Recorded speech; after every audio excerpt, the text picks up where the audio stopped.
We have all encountered them. The man or woman who seems to move through the world with a sense of entitlement, expecting their needs to be met without question. Perhaps they are perpetually dissatisfied. Their desires a bottomless well that others are expected to fill. Or maybe they are charmingly oblivious, unaware of the burden they place on those around them. Regardless of the manifestation, this attitude, this expectation of constant gratification is a poison that seeps into the very foundation of relationships. It is easy to fall into the trap of believing that our needs are paramount, that the world revolves around our desires. We are bombarded with messages that reinforce this notion, from advertising that whispers promises of instant gratification to social media feeds filled with curated perfection.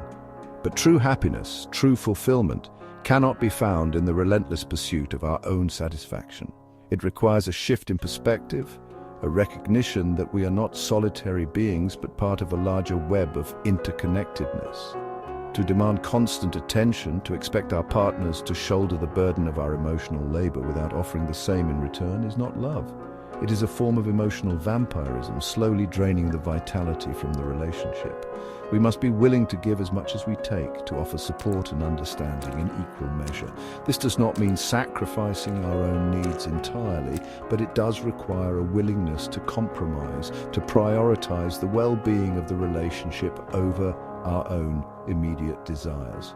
It is a dance, a delicate balance between asserting our needs and considering the needs of the other. And like any dance, it requires both partners to move in sync, to listen to the music and respond accordingly. When one partner consistently leads while the other is relegated to the role of follower, resentment festers and the harmony is shattered. The insidious nature of entitlement is that it often disguises itself as something else entirely.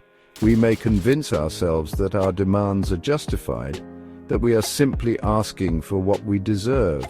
We may point to societal expectations, to traditional gender roles as evidence that our desires are not unreasonable.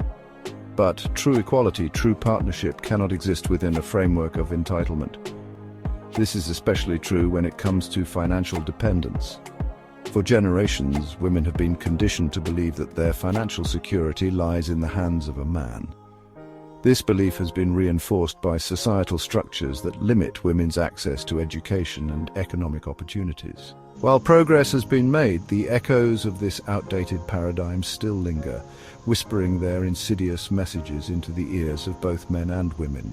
To rely solely on a partner for financial support is to relinquish a fundamental aspect of one's autonomy.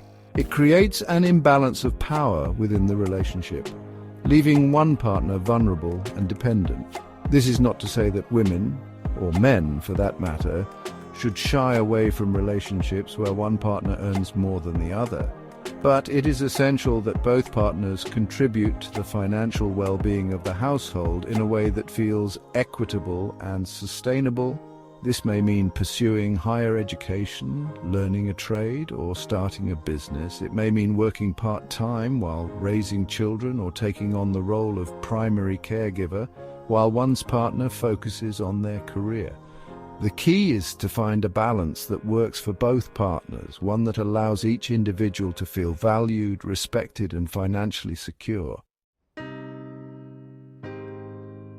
The world is changing, and with it, so too are the expectations surrounding gender roles. What was once considered the norm, the man as the primary breadwinner, the woman as the homemaker, is no longer the only acceptable model. This shift has been met with both celebration and resistance as individuals grapple with the implications for their own lives and relationships.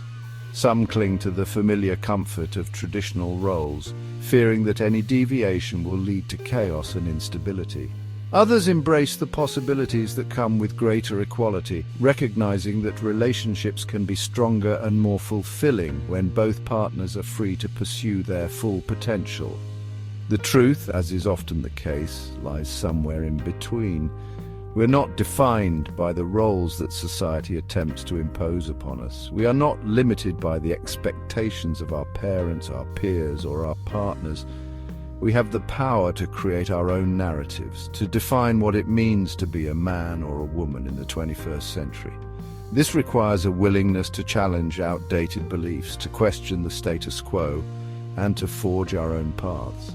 It means recognizing that true strength lies not in conformity but in embracing our individuality.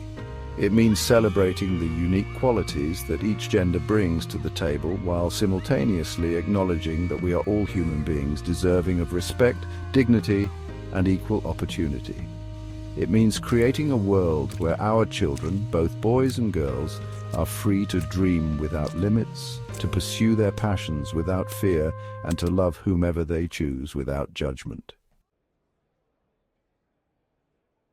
Ultimately, the question of whether traditional gender roles are still relevant is not one with a simple answer.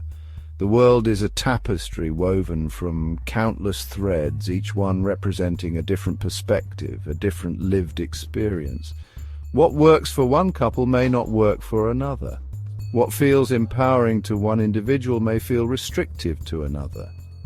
The key is to approach these conversations with open hearts and open minds, to listen to each other's perspectives even when we disagree, to acknowledge the ways in which societal expectations have shaped our beliefs, while also recognizing that we have the power to choose a different path. Let us move forward with compassion and understanding, recognizing that we are all on a journey of self-discovery. Let us strive to create relationships built on a foundation of mutual respect, shared responsibility, and unwavering support. And let us never forget that true love, true partnership, is not about possession or control, but about empowering each other to become the best versions of ourselves.